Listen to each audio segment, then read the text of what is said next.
If you have ever walked into a restaurant, looked at the menu, and had no idea what to say in English, then this episode is going to change everything for you. So please stay with me until the very end, because we have a quiz, real examples, and some surprises you do not want to miss. I am so ready for this because honestly, last week I went to a cafe and I completely froze when the waiter asked me what I wanted. I just pointed at the menu and said, "This one?" and I felt so embarrassed. Oh, that is such a classic moment. And I promise you, almost every English learner has done exactly that, at least once in their life. So you are not alone at all. Really? Even advanced students do that? That makes me feel a little better, actually. Yes. And the fact that you went to that cafe and tried at all is already something to be proud of, because so many people just avoid those situations completely and never grow from them. I really want to get better, though. I want to walk into any restaurant or coffee shop and just speak naturally without thinking too hard about every single word. And that is exactly what we are going to work on today. Natural, real English conversations that you can use immediately in your daily life, starting with one of the most common situations everyone faces: ordering food. So, where do we start? Do we begin with vocabulary or do we just go straight into a real conversation example? We are going to do both, because the best way to learn is to hear the words in context first, then understand them, and then practice them. So let us start by setting the scene. Okay, I'm listening. Set the scene for me. Imagine you walk into a casual restaurant, maybe something like a diner or a sandwich shop. It is lunchtime. It is busy. And a server comes up to your table and says, "Hi there, are you ready to order?" Okay, already I feel the pressure. What do I say? My brain just goes blank in that moment. This is where preparation saves you. If you know just a handful of key phrases, your brain does not go blank because you have something ready to reach for, like a tool in your pocket. What are those key phrases then? Give me the tools. The first and most useful phrase is simply, "Can I have?" For example, "Can I have the chicken sandwich, please?" It is polite, it is clear, and every single person working in food service understands it immediately. That sounds simple enough. Can I have? I can remember that. Okay, what else? The second phrase is, "I would like." So you might say, "I would like a large coffee with oat milk, please." This one sounds a little more formal and very polite, and wait staff love hearing it. I would like. It sounds so proper. Like I am in a fancy restaurant ordering a 5-course meal. It does sound a little elegant, does it not? But trust me, you can use it anywhere from a fast food counter to a 5-star restaurant, and it always works perfectly. Okay, so I have can I have and I would like. Those two alone feel like a game changer already. Exactly. And here is something important I want you to understand. Native speakers do not always use complicated sentences. They keep it short and clear too. So do not feel like you need to perform a speech every time you order. But sometimes the server asks me follow-up questions, and that is where I really struggle. Like they ask something fast and I do not catch it, and then I just smile and nod and hope for the best.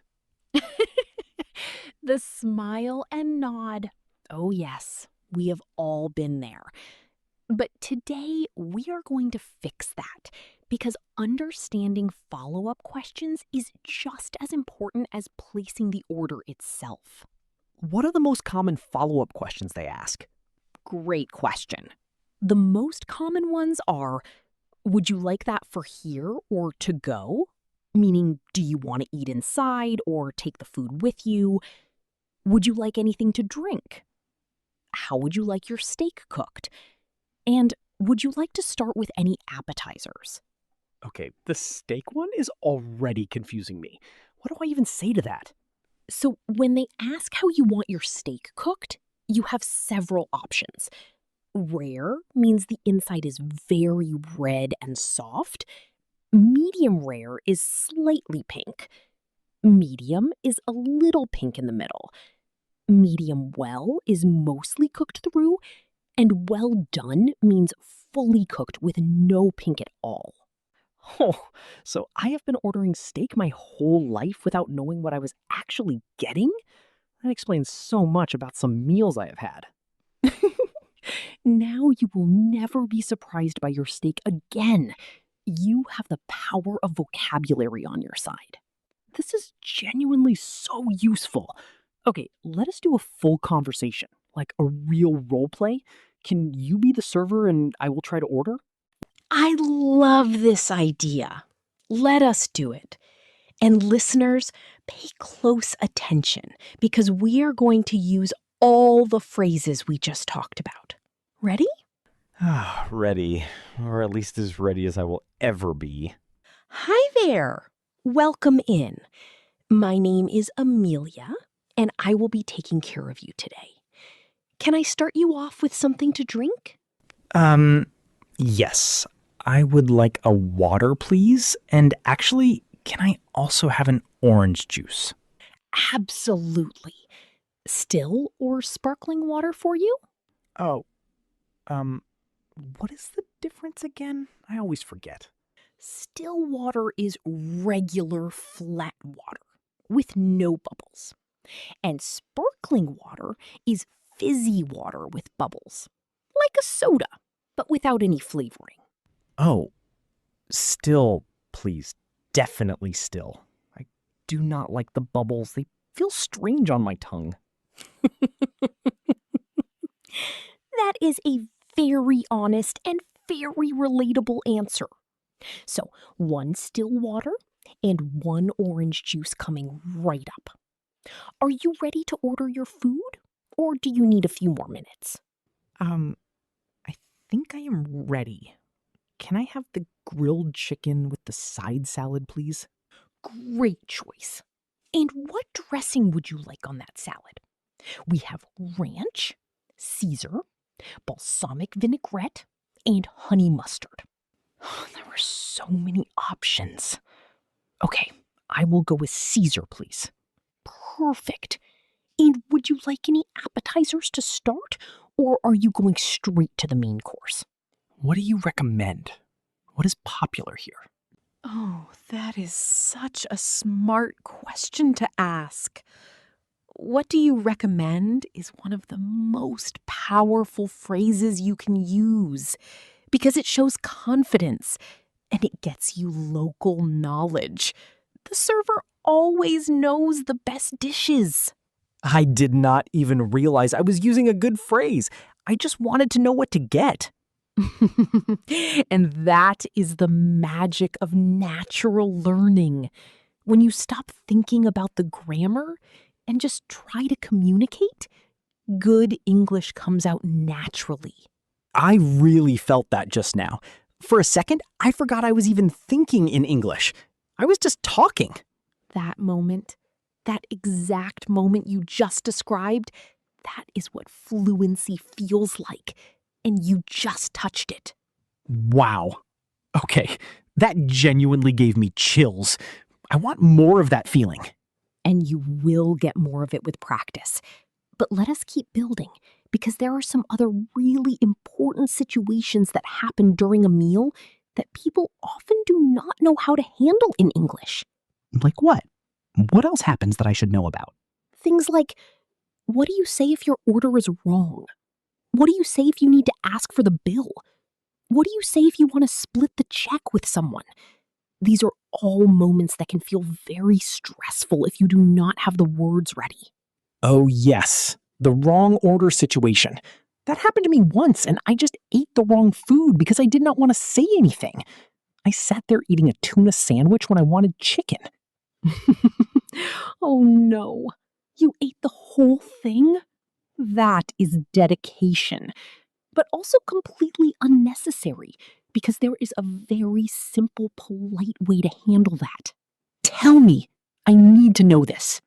You simply say, "Excuse me, I think there might be a mistake with my order. I ordered the chicken sandwich, but I received the tuna. Could you check that for me, please?" That is it? That is all? I could have said that? It sounds so simple. It is simple, and the key words there are, "I think there might be." Notice how it does not sound like an accusation. It sounds like you are giving them the benefit of the doubt, and that makes the whole interaction much smoother. So instead of saying, "You got my order wrong," which sounds angry, I say, "I think there might be a mistake," which sounds polite? Exactly. And this works not just in restaurants, but in any daily life situation.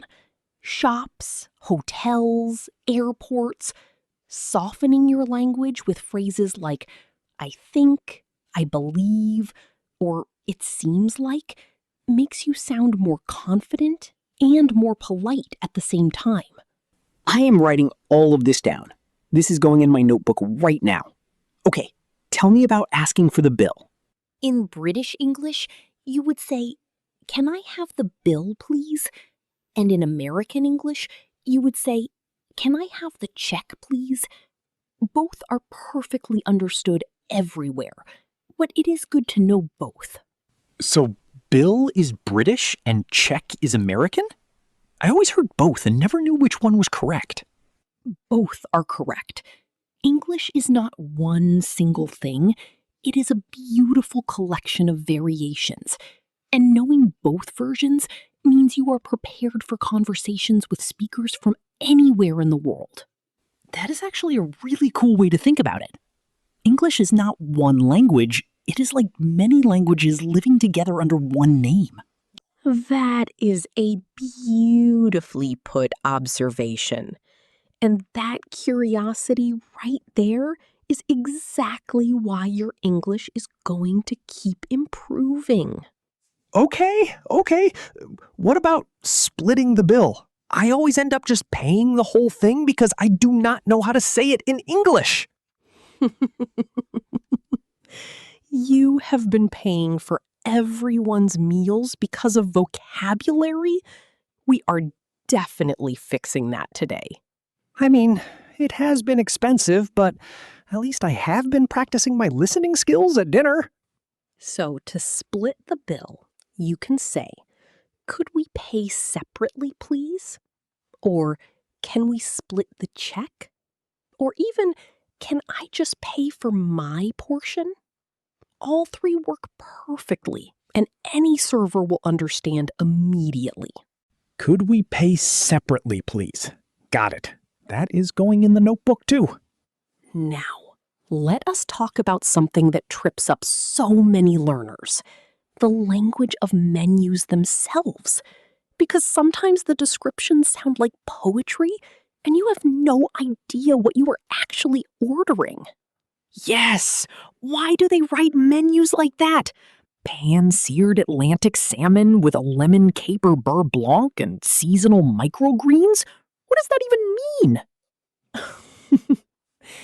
Welcome to the world of restaurant English, where pan-seared just means cooked in a pan. Seasonal microgreens means small salad leaves that are in season right now, and beurre blanc is actually a French term for a butter sauce. So menus mix English and French sometimes? No wonder I am confused. many restaurant terms, especially in fancier places, come from French, because French cuisine has historically influenced cooking culture. But do not worry, most of the important words are English and very learnable. Okay, give me the most useful menu vocabulary, the words that appear most often.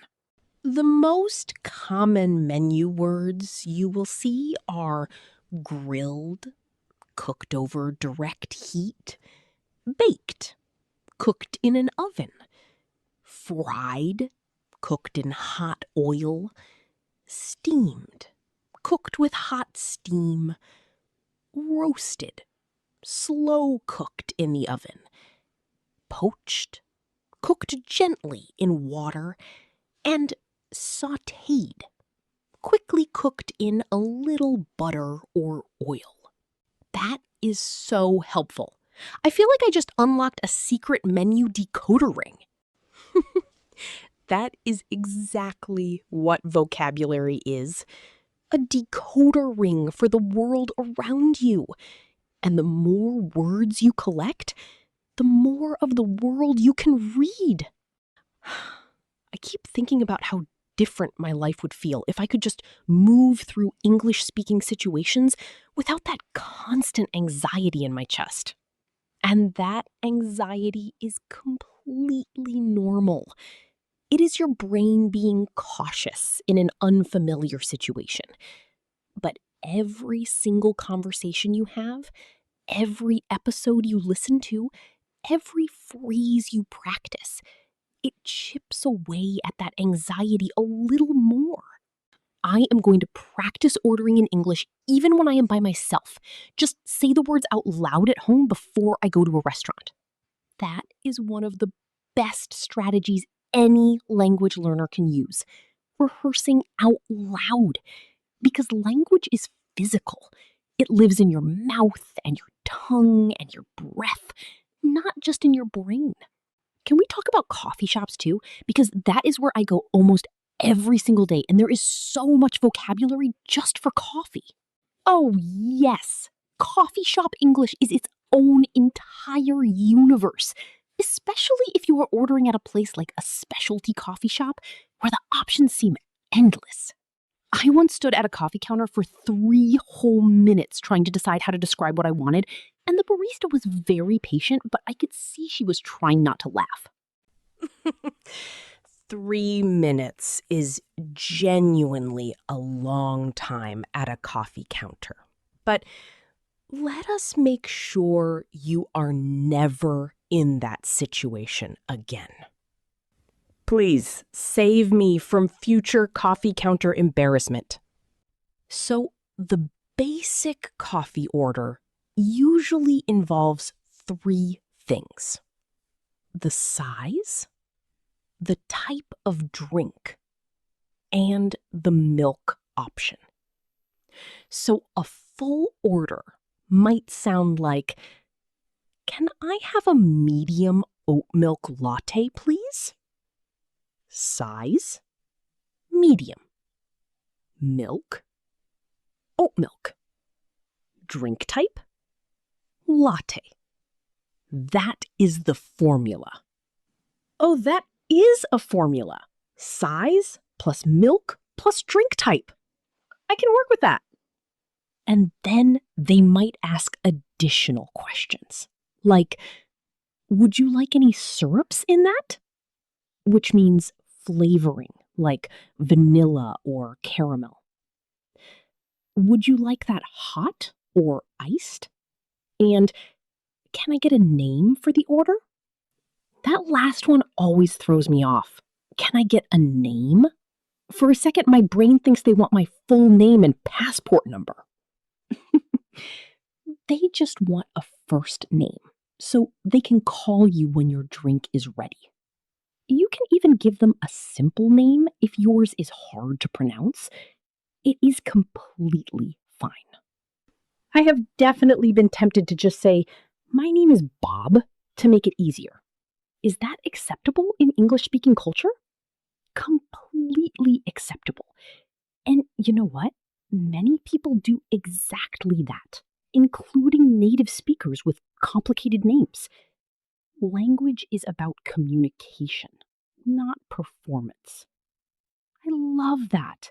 Language is about communication, not performance. That should be written on the wall of every English classroom. Write it in your notebook, right next to your restaurant phrases. It is the most important mindset shift any language learner can make. Done. It is written. Okay, what about when things go wrong at the coffee shop? Like if they make the wrong drink? You would say something like, "Excuse me, I ordered a latte, but I think this might be a cappuccino. Could you check?" Again, that gentle "I think" and "could you" makes it polite and easy for everyone. What is the difference between a latte and a cappuccino anyway? I have ordered the wrong one before because I did not really know. So a latte has a lot of steamed milk and just a little foam on top. It is creamy and mild. A cappuccino has equal parts espresso, steamed milk, and foam. So it is smaller and stronger and very frothy. I have been accidentally ordering cappuccinos thinking they were lattes. That is why some days my coffee tasted so much stronger than others. Mystery solved. And now you will never accidentally over-caffeinate yourself again. This episode is genuinely improving my life in real practical ways. I came to learn English and I also learned how to fix my coffee situation. That is the beauty of learning English through real-life topics. You get the language and the life skills at the same time. Can we also cover tipping? Because I never know what to say about that. Do you say anything or just leave the money? Tipping culture and language varies a lot depending on the country. In the United States, for example, tipping is very standard. And you might say, "keep the change" if you're paying cash. Or if you're paying by card, the machine will usually ask you to choose a tip percentage. What do you say if you want to ask whether tipping is included already? Because in some places it is added automatically. You would ask the server, "Is service included in the bill?" Or "Is gratuity included?" Gratuity is another word for tip, and it sounds very natural to use in that context. Gratuity included? That sounds very confident and grown up.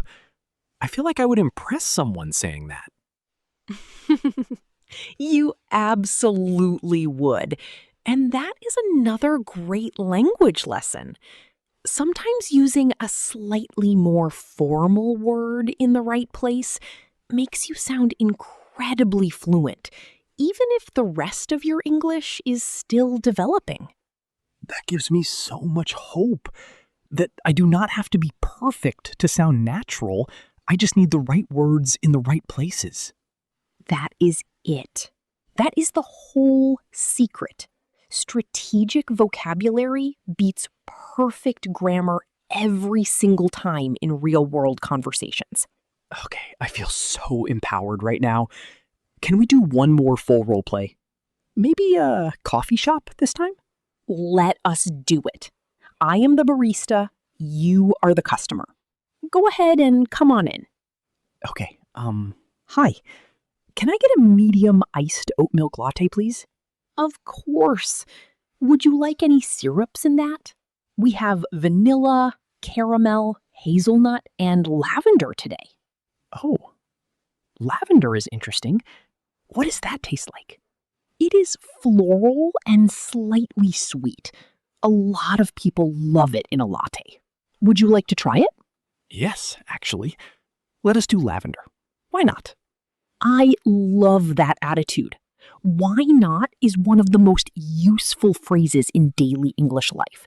It shows openness and spontaneity, and people respond really warmly to it.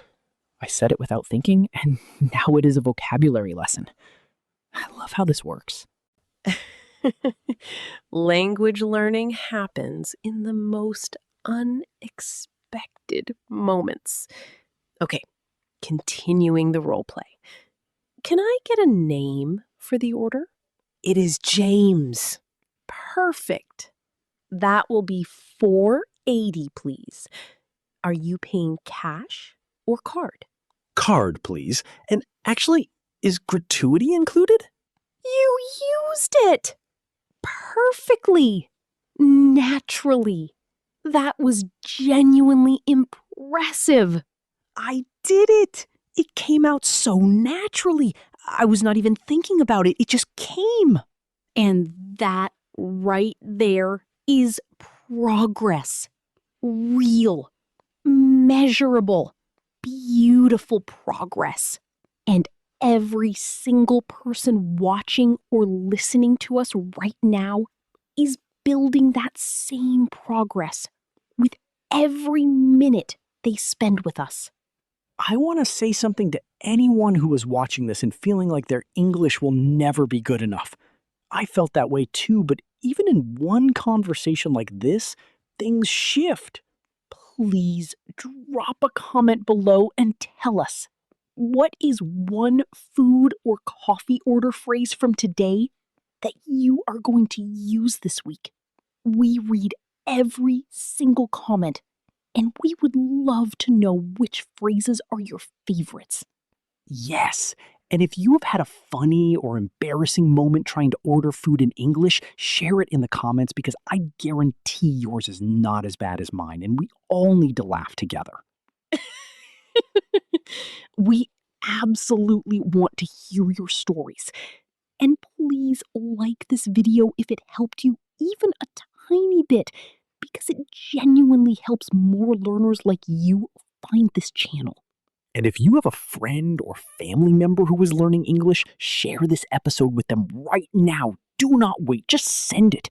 This is the kind of content that actually changes how you feel in daily English situations. Now, before we do our quiz, I want to share a few extra tips that I think will make a huge difference in your confidence when ordering food in English. Yes, give me the bonus tips. Tip 1, always bring a small mental menu of your order before you walk in. Decide at home what you want to say. It removes most of the pressure right away. I can do that. I literally walk past restaurants before I go in sometimes, so I could use that time to rehearse. Tip 2, it is completely okay to ask the server to repeat something. Just say, "I am sorry, could you say that again, please?" No server will ever be annoyed by that. They just want to help you. I always feel embarrassed asking people to repeat things, but if you put it that way, it is just normal communication. Tip 3, read menus out loud when you are alone. Take photos of menus and practice the vocabulary at home. Your brain will recognize those words much faster when you see them in a real situation. That is brilliant. I can look up menus of restaurants near me online and just practice the words before I ever walk in. Exactly. Preparation is the most underrated tool in language learning. The people who seem naturally fluent are often the people who have prepared the most. I am going to be one of those people, starting today. And tip 4, celebrate every single small win. Every time you successfully order in English, every time you understand a follow-up question, every time you handle a small problem at a restaurant, those are victories. Treat them like victories. I am going to start doing that. I think I have been so focused on what I cannot do yet that I forget to appreciate what I am already doing. That mindset shift alone will accelerate your learning more than any grammar lesson ever could. Now, are you ready for the quiz? I am nervous, but also excited. Let us do this. Everyone watching, grab a pen or just keep the answers in your head and let us see how much you have learned today. And please share your score in the comments. We want to celebrate with you. Yes! Tell us in the comments how many you got right. No judgment, only encouragement here.